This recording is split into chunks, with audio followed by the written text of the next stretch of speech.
Hi, my name is Sage and welcome to my YouTube channel. Today we're going to be doing a speed paint, and the speed paint's going to be of a snake on some thorns and some flowers.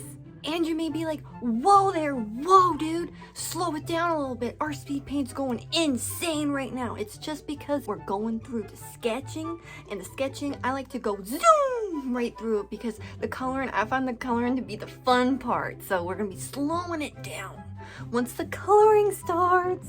And you guessed it, we're coloring now. Oh shit, and I will let you know this.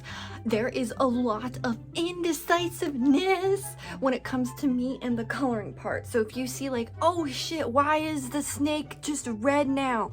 Don't worry about it. He doesn't stay red. You know what I'm saying? Or like, why is the background a different color? It's just because I am an indecisive gal. And I'm a Libra, man. I don't know what to tell you. And so, I will explain what I'm doing. Oh shit!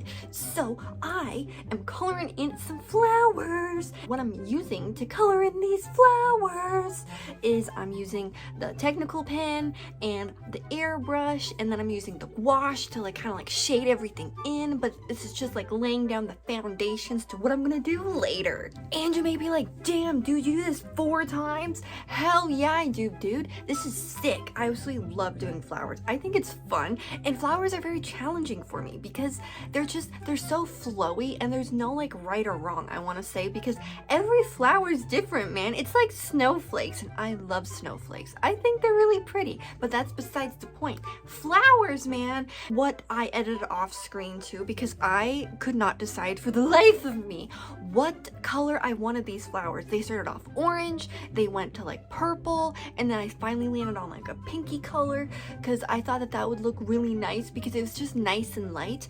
And then I go in and I put some blues and some purples in for the shadows, and I really like how it turned out, just because I really like shading with like purples and blues. I just really like purples and blues just in general, so I just went in and did that, and it turned out pretty great for me.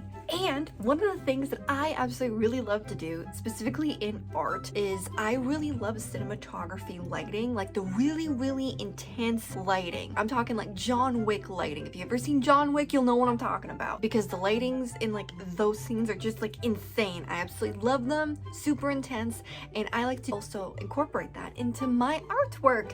And the lighting's coming from the top, so the bottom is obviously going to be a lot darker. Further along the speed paint goes, the lighter it gets on top and like the darker it gets on the bottom, and it's just to show just how intense the lighting is.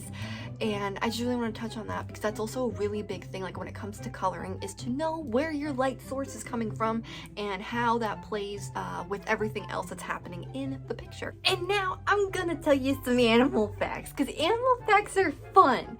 So get this, okay, so you know crocodiles, man? Did you know they can't stick out their tongue? Isn't that insane, man? They can't just be swimming and be like, no, for them. And you know reindeer, dude? Okay, get this. So reindeer, their eyes, they turn blue in the winter, and then in the summer, their eyes are like a golden color, and it's because it helps them with the different lightings for summer and winter. Isn't that insane, dude? That's so cool.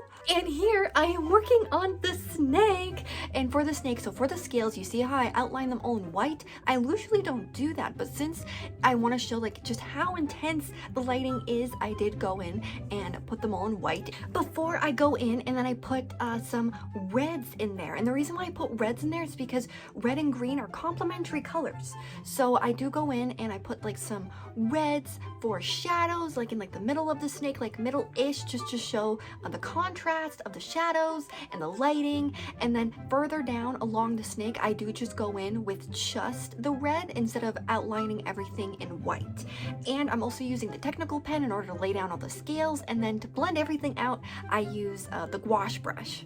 And one thing that I really wanted to touch on is how I color. So how I color is I like to go in small little circles, and the reason being is because everything blends out a lot better than if you were to do like horizontal or vertical lines. And the reason being is because like once like you do like small little circles, it's like everything's already like blending in for you.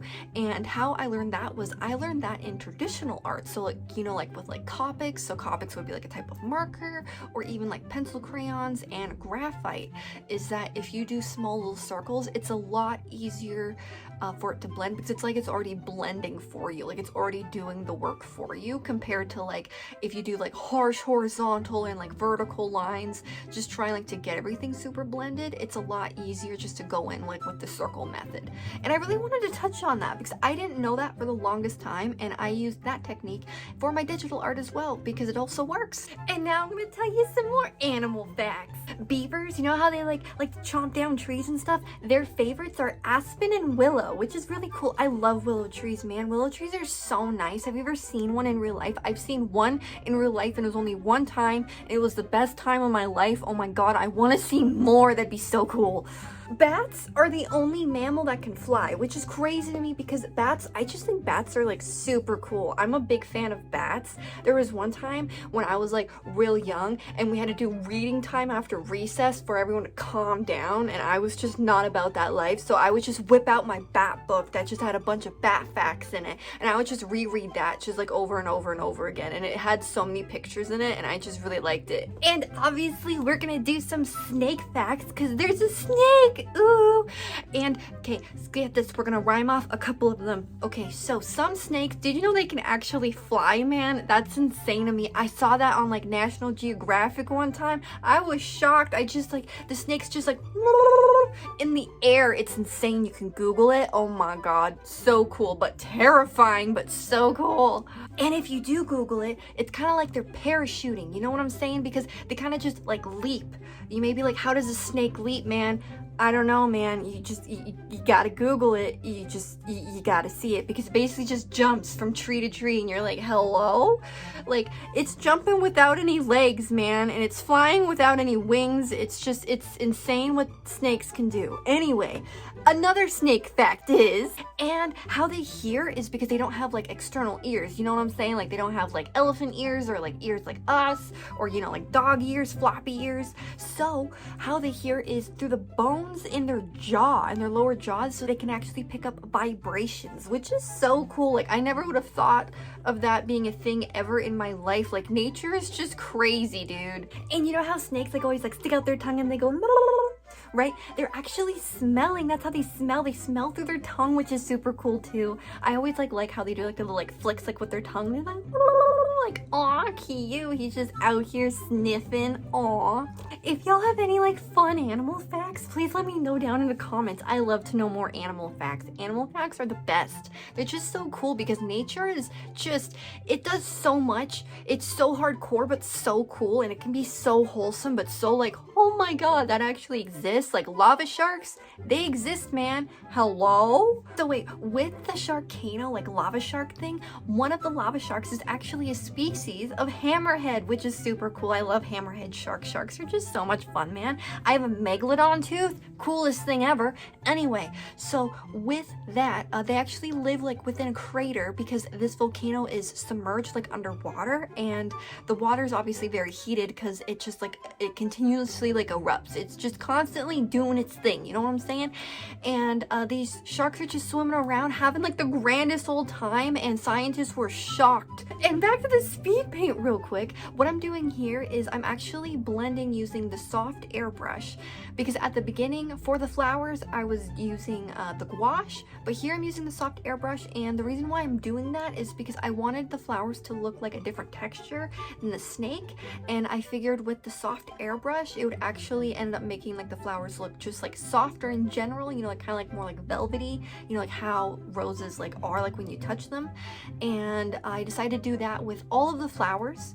And then once I move on to the thorns, I use the reed brush in order to blend everything out. So like I'm laying everything like down with either the technical pen or the soft airbrush just to lay down the color, but I'm going over everything with the reed brush, and I just find it gives it like more like of a woody texture, which is what I'm going for. And then I also add in like some thorns. You can see that it's kind of like more like 3D as well, not so like just so flat. And then I also end up like erasing some stuff and adding some more stuff in, which is super exciting. And one of the things that I learned when I was doing this art piece was don't be afraid to mix textures, because one of the things with me is I'm a very extreme person, you know what I'm saying? I'm just extreme. What I used to do for my digital art was to make everything just like all soft airbrush, everything with soft airbrush, no matter what. I was laying everything down with the soft airbrush, maybe the technical pen, and also blending with the soft airbrush. For this piece, I used Reed like to blend everything out for the thorns and the flowers with the soft airbrush, and then the snake itself with the gouache.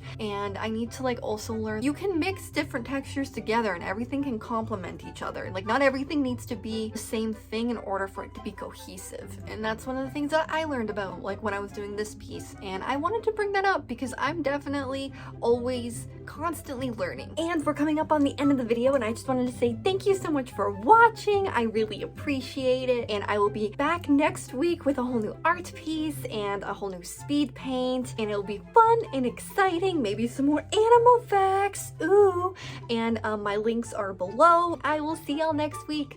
Okay, bye bye.